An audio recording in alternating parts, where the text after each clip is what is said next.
저희 집 거실에는 율마, 또 파키라, 또 콤팩타, 고무나무 등 화려하지는 않지만 집안의 분위기를 살려주는 화초들이 몇 개 있습니다. 제대로 식물을 길러본 경험이 없는 저와 아내의 미흡한 돌봄에도 몇 개를 제외한 나머지 화초들은 지금까지 파릇파릇하게 잘 살아 있습니다. 그러던 어느 날 그간의 경험을 통해 무엇이든 잘 기를 수 있다는 용기를 얻었는지 아내가 방울토마토를 키워보자는 제안을 하였습니다. 개인적인 생각으로는 관상용이 아닌 이 식용 식물이니만큼 쉽게 기를 수 없다라고 생각했는데, 감사하게도 심은 지 10일 정도가 지나자 5개의 씨앗 가운데 3개가 초록색 싹을 틔워 잘 자라고 있습니다. 그 싹들이 잘 자라서 실한 방울토마토 열매를 맺고 또 그것을 먹는 상상을 가끔 하는데 생각만으로도 즐거움을 느끼게 됩니다. 아마 성도님들 중에서도 저와 같은 경험을 하신 분들이 계실 것입니다. 집안에 화초를 기르거나 또 주말 농장에서 농사를 짓거나 또 커다란 농가 밭에서 농사를 짓던지 관계없이 무언가를 심고 열매를 거두는 일은 그 규모나 경험에 상관없이 기쁨과 즐거움을 가져다 주기 마련입니다.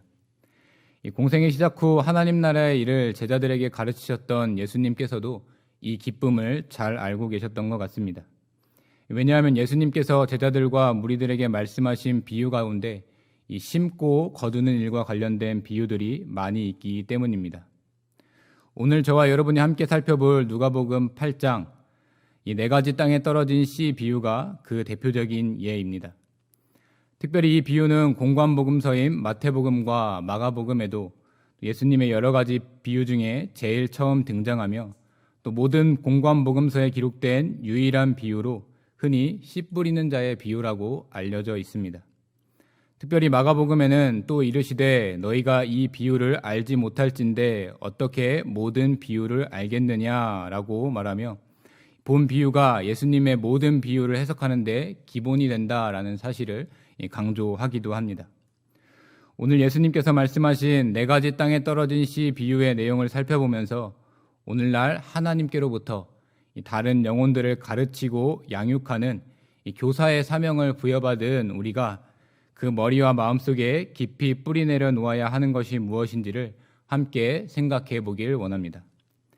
첫째로 경영의 교사는 하나님께서 계시해 주신 복음의 소식을 거침없이 전파하는 일에 매진해야 합니다. 우리 본문 5절 상반절 뿌릴새까지 함께 봉독하도록 하겠습니다. 씨를 뿌리는 자가 그 씨를 뿌리러 나가서 뿌릴새. 아멘. 공생애를 시작하신 예수님 곁에는 늘 많은 사람들이 함께 있었습니다. 자신을 따르는 무리들에게 예수님께서 전하신 가르침은 하나님 나라, 즉 천국에 관한 것으로 예수 자신이 하나님의 아들로 또 하나님과 동등한 지위를 가지고 이 세상에 보냄받은 메시아, 이 구세주라는 사실이었습니다. 다른 이로서는 구원을 얻을 수 없나니 천하 사람 중에 구원을 받을 만한 다른 이름을 우리에게 주신 일이 없음이니라는 이 사도행전 4장 12절의 기록대로 예수님의 기사와 가르침을 통해 그가 누구인지 올바르게 깨닫고 또 하나님의 나라를 소망하며 사는 사람들도 무리 중에 있었지만 대부분의 사람들은 예수님을 통해 자기 만족을 취하고 이 세상의 권력을 획득할 수 있을 거라는 생각에 빠져 있었습니다. 예수님 편에서는 하나님 나라 백성이 되는 방법을 말씀을 통해 꾸준히 나타내 주셨지만 죄악으로 부패하여 육의 눈과 영의 눈 모두가 멀어버린 사람들은 여전히 육신의 정욕에 사로잡혀 있었던 것입니다. 이에 예수님께서는 일상생활에서 익숙히 마주하게 되는 요소들을 가지고 어리석은 백성들에게 하나님 나라로 들어가는 방법, 즉 천국 백성이 되는 자격에 대해 가르쳐 주셨습니다. 사실 산악지대나 황량한 사막이 많은 이 팔레스타인 지역은 젖과 꿀이 흐른다는 말 그대로 목축을 하고 양봉을 하기에는 유리하지만 나의 강을 가진 이집트처럼 비옥한 땅을 가지고 있지 않아 이 곡식을 기르는 이 농업이 발달하기엔 쉽지 않은 지역이었습니다. 이렇게 질이 고르지 않은 땅의 특성을 알고 있던 농부는 어떻게 해서든 곡식의 결실을 얻기 위해 여기저기 돌아다니며 그가 가지고 있는 씨를 아낌없이 뿌려야 했습니다. 즉 좋은 토양이 어디인가 있기를 바라면서 이곳저곳 구석구석마다 씨를 뿌려야 했던 것입니다. 곡식이 자랄 가능성이 있는 곳에 씨앗을 뿌리는 것이 일반적인 농사의 방법이었기에 가능성이 희박한 곳까지 다니면서 씨앗을 뿌리는 것은 낭비이며 또 무의미하게 버리는 모양처럼 보였지만 이 지역의 농부들은 기꺼이 그 일을 감당하였습니다. 자신이 할 수 있는 최선을 다하여 결과물을 얻고자 하는 다부진 마음을 먹은 농부는 뜨거운 떼약볕 아래에서 땀을 흘리고 수고하는 것을 기쁘게 여기며 그 수고와 노력이 추수 때에 결실하게 될 것을 잔뜩 기대하면서 그 해야 할 일에 매진했던 것입니다. 예수님께서는 믿음으로 구원받아 하나님 나라 백성이라는 특별한 지위를 얻은 제자들이 이 농부와 같은 마음을 가지길 원하셨습니다. 나아가 거침없이 하나님 나라 확장을 위한 일에 쓰임받는 제자들이 되길 원하셨습니다. 예수님의 그런 마음은 본문 11절의 하반절 씨는 하나님의 말씀이요 라는 기록을 통해 보다 선명하게 드러납니다. 씨가 하나님의 말씀이라는 이 명제를 5절에 대입하면 하나님의 말씀을 전파하는 자가 그 하나님의 말씀을 전파하러 나가서 전파할세라는 문장이 되는데, 이를 통해 우리는 이 비유를 말씀하신 예수님의 의도를 분명하게 파악할 수가 있습니다. 예수님께서는 영적으로 척박한 이 세상 속에서 복음의 소식을 받아들일 사람을 찾는 것이 결코 쉽지 않음을 이미 잘 알고 계셨습니다. 그런 이유로 복음을 전하는 자들에게도 자신의 시간이 낭비되고 또 헛되이 인생을 소비하는 것을 못마땅하게 여기는 마음이 생길 가능성이 충분히 있었습니다. 그러나 예수님께서는 어려울 때일수록 하나님께서 주신 말씀의 씨앗이 잘 자랄 거라는 믿음과 확신을 가지고 이 거침없이 복음 전파하는 사명을 제자들이 감당하길 원하셨습니다. 이 궁극적으로는 씨앗은 자신이 뿌리지만 싹이 트고 곡식이 자라는 결과는 이 자연에 맡겨야 하는 농부처럼 이 복음 전파 역시 인간 스스로의 공로와 노력에 따라 결과물이 산출되는 것이 아니라 하나님의 뜻에 달려 있음을 이 비유를 듣는 모든 사람들이 인지하기를 원하셨습니다. 이 교사들을 비롯한 경영의 모든 성도 여러분, 이 땅끝까지 복음을 전파하라는 예수님의 명령을 따르는 것을 두고 이 세상 사람들은 밑빠진 독에 물붓기라고 표현하며 스스로 아무리 애를 써보아도 보람없이 헛된 일로 치부하곤 합니다. 아마 여러분들 중에도 이 말에 수긍하며 고개를 끄덕이시는 분들도 계실 것입니다. 복음을 전하고 가르치는 일이 쉽지 않음을 이미 자신의 경험을 통해 잘 알고 있기 때문입니다. 어떤 분들은 이미 질린 대로 질려버려서 복음을 전하다가 내 힘만 빠지고 또 마음 상하고 상처받기보다는 차라리 내 믿음, 내 신앙만 잘 지키는 편이 낫다고 결정하신 분들도 있을 것입니다. 하지만 진정 구원받은 백성이라면 받은 말씀을 전하라는 이 선한 양심의 외침을 감추어 둘 수는 없습니다.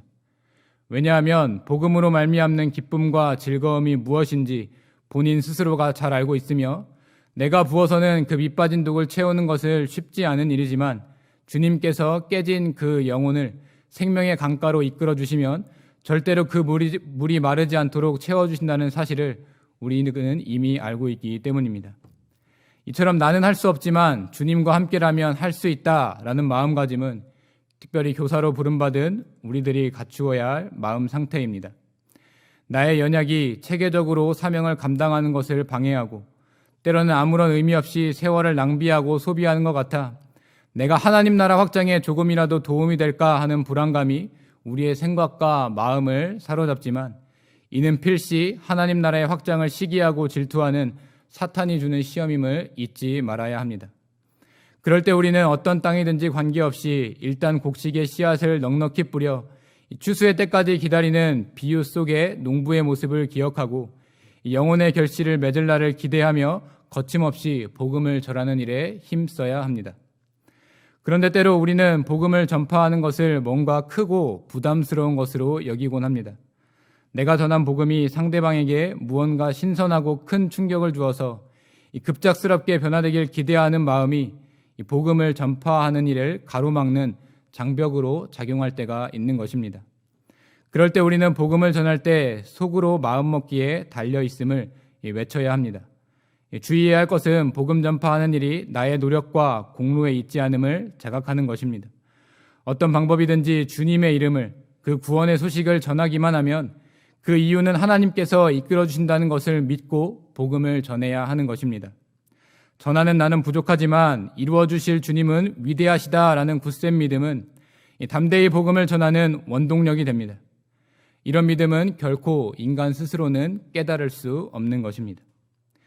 같은 맥락에서 나가면 있고 안 나가면 없다라는 유명한 전도의 문구 역시 하나님께 모든 것을 맡기는 자만이 체험할 수 있는 특별한 은혜입니다. 감사하게도 하나님께서는 경영 안에 이런 은혜가 넘치도록 지금까지 역사해 주셨습니다. 거창한 것은 아니지만 내 마음에 주신 영혼들을 위해 새해 달력을 전달하고 또 명절에 떡국떡을 나누어 주고 또 주일학교나 SFC 예배나 행사를 소개하는 등 기회가 될 때마다 두드리고 열매를 결실하는 교사들과 성도들의 모습이 그 대표적인 예입니다. 현재 마주한 코로나19 바이러스로 인해 복음 전파의 기회들이 가로막힌 것처럼 보이지만 먼저 구원받은 경영의 교사들과 성도들은 땅끝까지 복음을 전하라는 주님의 명령을 받들어 거침없이 또 그리고 부단히 이 일을 감당하고 있는 것입니다. 나로 하여금 복음을 전파하는 사명을 감당케 하신 주님의 부르심에 대한 응답은 뭔가 거창한 것이 아니라 주님의 도우심에 힘입어 거침없이 전하는 것임을 기억하고 이 매일의 삶 속에서 끊임없이 복음의 씨앗을 뿌리기에 힘쓰는 경향의 성도님들이 되시기를 이 시간 간절히 바랍니다. 둘째로 경향의 교사는 하나님께서 맡겨주신 영혼의 영적 성장을 위해 끝까지 인내해야 합니다. 본문 5절 하반절부터 8절까지 함께 봉독하겠습니다. 더러는 길가에 떨어짐에 밟히며 공중의 새들이 먹어버렸고 더러는 바위 위에 떨어짐에 싹이 났다가 습기가 없으므로 말랐고 더러는 가시떨기 속에 떨어짐에 가시가 함께 자라서 기운을 막았고 더러는 좋은 땅에 떨어짐에 나서 100배의 결실을 하였느니라. 이 말씀을 하시고 외치시되 들을 귀 있는 자는 들을지어다. 아멘. 예수님께서는 이어지는 비유의 말씀을 통해 이 농부가 뿌린 이 씨앗이 떨어진 땅의 종류에 대해 말씀하고 계십니다. 열심히 땀을 흘리며 수고하여 씨를 뿌린 농부의 바람대로 뿌린 모든 씨앗이 싹을 잘 틔워서 자랐으면 좋았겠지만 그렇지는 못했습니다. 왜냐하면 씨앗이 자라나는 데 있어서 주변 환경, 특별히 땅의 상태가 씨앗의 성장에 중요한 요인으로 작용했기 때문입니다. 예수님께서는 씨앗에 뿌려진 땅의 종류를 길가, 또 바위 위, 가시떨기, 좋은 땅 이렇게 4가지로 나누셨습니다. 언급하신 길가, 바위 위, 가시떨기 속 이 3가지 땅은 열심을 다해 뿌린 시간과 노력에 대비해서 이 소출이 적게 나는 땅입니다. 수고에 대한 합당한 결과를 기다리는 농부에게 이 3가지 땅은 실망을 안겨주기만 합니다. 예수님께서 이 비유를 통해 말씀하시고자 하는 바는 복음의 소식을 듣고 하나님 나라의 백성이 된 제자들도 이 농부와 같은 상황을 마주하게 될 것이라는 사실입니다. 쉽게 말해 복음의 소식을 전하였지만 그 소식을 들은 대상이 예상치 못한 반응에 이 어려움을 겪게 될 것을 말씀하신 것입니다. 먼저 길가에 떨어진 씨앗은 복음의 소식을 들었을지라도 이를 시기하고 질투하는 사탄에 의해 이 빼앗기는 사람을 말합니다. 이어지는 본문 12절 길가에 있다는 것은 말씀을 들은 자니 이에 마귀가 가서 그들이 믿어 구원 얻지 못하게 하려고 말씀을 그 마음에서 빼앗는 것이요 라는 예수님의 해석이 그 내용을 뒷받침하고 있습니다. 이 믿음은 들음에서 나며 들음은 그리스도의 말씀으로 말미암았느니라 하는 이 로마서 10장 17절의 기록을 누구보다 잘 파악하고 있었던 사탄은 할 수만 있다면 하나님 나라에 들어가고자 하는 사람들을 막으려고 합니다. 예수님께서는 당신의 사명을 부여받은 제자들이 이 유혹에 빠져 스스로를 지혜롭게 여기고 또 구원의 도를 미련한 것으로 치부하고 거부하는 사람들을 이 복음 전파하는 가운데 마주하게 될 것을 알려주셨던 것입니다.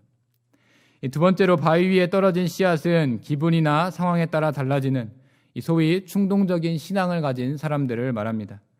이어지는 본문 13절 바위 위에 있다는 것은 말씀을 들을 때에 기쁨으로 받으나 뿌리가 없어 잠깐 믿다가 시련을 당할 때에 배반하는 자요 라는 예수님의 해석이 그 내용을 뒷받침합니다.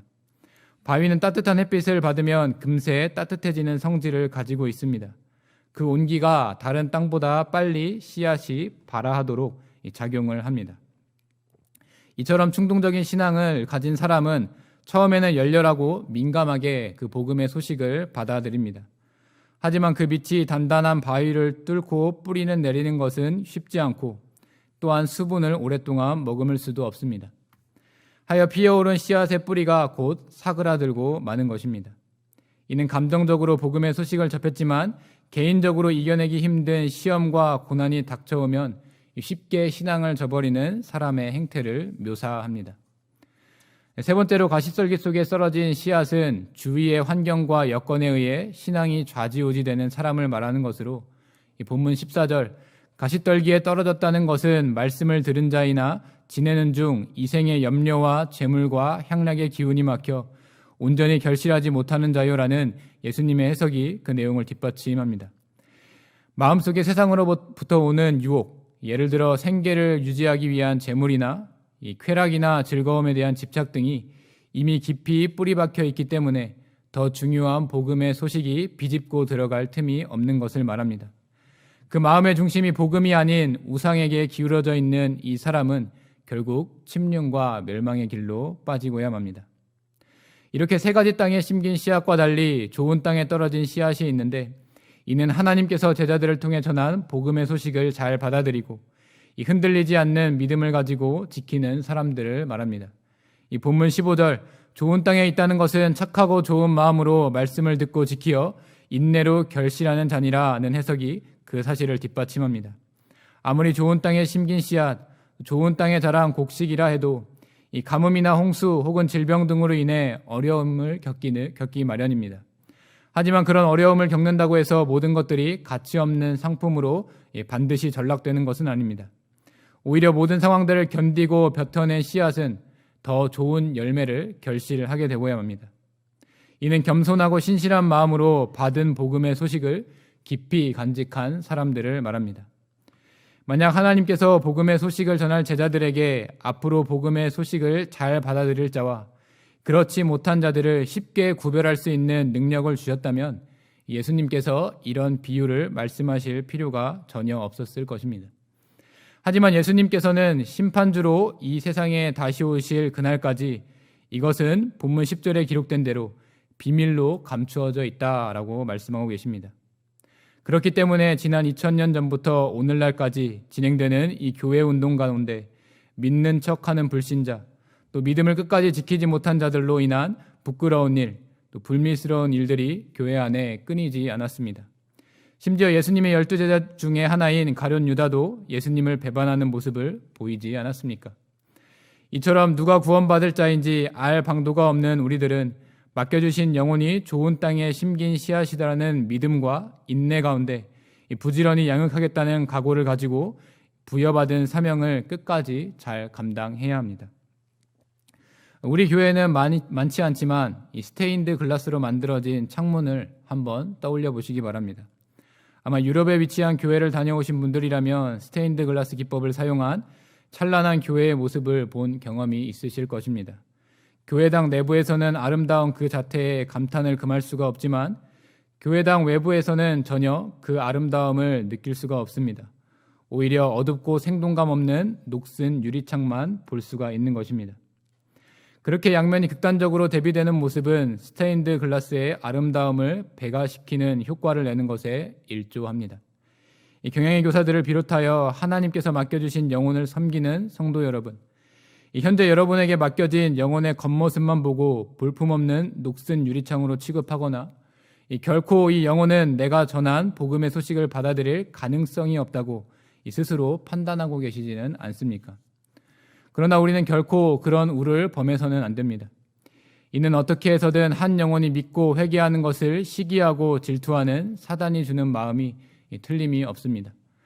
그런 마음이 들 때일수록 우리는 그 결과는 하나님께 맡기고 주저하지 말고 또 망설이지 말고 나가서 뿌려라, 또 나가서 복음의 소식을 전파하라는 주님의 명령을 기억하면서 끝까지 인내할 줄 알아야 합니다. 특별히 본문 누가복음에서는 특별히 기록되어 있지 않지만 마태복음과 마가복음에서 보면 이렇게 받은 복음의 소식을 인내함으로 지킨 자는 30배, 60배, 100배의 아름다운 결실을 맺게 된다고 말씀하고 계십니다. 그들이 지킨 믿음의 산물이 눈앞에 결실로 나타난 그 순간 그 복음의 소식을 전한 자뿐만 아니라 복음의 소식을 받은 자 모두 그간의 아픔, 눈물, 이 고통을 깨끗이 씻을 큰 기쁨을 깨닫게 되는 것입니다. 그렇기 때문에 우리는 현재 마주한 영혼의 마음 상태가 길가, 바위, 이 가시떨기와 같이 여겨지더라도 결코 포기하지 않고 믿음으로 또 인내함으로 우리에게 부여된 그 영혼을 감당할 줄 알아야 합니다. 이 시국에 무슨 교회냐, 또 믿음 생활 잘 알아서 할 테니까 신경 쓰지 마라. 이 상황이 조금 좋아지면 그때 신앙생활 열심히 하겠다. 난 예수보다 부처가 좋다라는 말에 이 상처를 받아 의욕을 잃지 말고 오히려 자극제로 삼아야 하는 것입니다. 예나 지금이나 하나님께서는 믿음으로 인내하는 자를 통해 하나님 나라의 운동을 전개하고 계십니다. 또 하나님께서 주도하시는 이 일은 여전히 세상 그 어떤 일들보다 혁신적으로 또 날마다 새롭게 이 세계 전역에서 일어나고 있습니다. 평화 시대를 살지만 여전히 치열한 영적 전투가 우리들의 삶의 현장에서 벌어지고 있는 것입니다. 각자에게 주어진 믿음의 선한 싸움을 인내로 감당하며 이 세상 마지막 날까지 주어진 이 가르치는 자, 그 교사의 사명을 굳게 감당하는 우리 경영의 성도님들이 되시기를 이 시간 간절히 바랍니다. 사랑하는 경영의 성도 여러분, 그리고 오늘 헌신을 다짐하시는 경영의 주일학교와 SFC의 교사 여러분, 오늘 특별순서에서 소개된 6명의 교사들은 2021년 새해를 맞이하면서 새롭게 교사의 직분을 감당하는 신임 교사입니다. 특별히 오늘 주일학교에서는 주일학교 자녀들을 둔 학부모들을 중심으로 이 교사의 직분을 감당케 하였습니다. 또한 SFC에도 학부모 교사들과 이 영적 부모 역할을 기꺼이 감당할 것을 각오한 SFC 선배들을 교사로 세워 하나님께서 맡겨주신 복음의 소식을 거침없이 전파하는 사명을 감당케 하고 있습니다. 모든 교회의 직분이 마찬가지이겠지만 특별히 다른 영혼을 돌보는 교사의 직분을 부여받은 이유는 내가 더 똑똑해서 혹은 내가 특별해서 또 우월해서가 아닙니다. 이 복음서에 기록된 대로 예수님께서는 고기잡이 어부, 또 세리, 또 열심당원 등 이 당시 사람들이 기피하는 직업, 또 조롱과 비난을 받던 사람들을 불러 모아 하나님 나라의 운동을 전개하도록 하셨습니다. 그렇게 제자로 세워진 자들은 농부가 나가서 때를 맞춰 씨를 뿌리고 또 때가 되어 곡식을 거두는 것이 자연을 다스리시는 하나님의 손에 달려 있는 것처럼 내가 전파한 복음의 결실을 맺는 건 역시 하나님의 손에 달려 있다는 사실을 자신들의 체험을 통해 뼈저리게 깨달았습니다. 이는 오늘날에도 마찬가지입니다. 복음 전파라는 것이 사람의 공로와 노력으로 이루어지는 일을 받은 것이 아니기 때문에 이 교사의 직분을 맡은 자는 주 예수여 충만한 은혜를 내게 내려 주시옵소서라고 소리 높여 주님을 찬양함으로 끊임없이 주님께 도움을 구할 줄 알아야 합니다. 믿음으로 하나님께 의지하는 자, 또 정결한 주님의 마음을 본받길 원하는 자, 이 신앙을 지키기 위해 씨름하는 자, 또 주님의 사랑을 갈구하는 자에게 하나님께서는 충만한 성령의 은혜를 단비처럼 쏟아부어 주셔서 이 합당한 결실을 주님의 때에 맛보도록 반드시 인도해 주시고야 합니다. 이는 교사뿐만 아니라 모든 경영의 성도들에게도 마찬가지입니다. 하나님께서는 우리 개개인들에게 감당할 영혼들, 이 돌봐야 할 영혼들을 허락해 주셨습니다.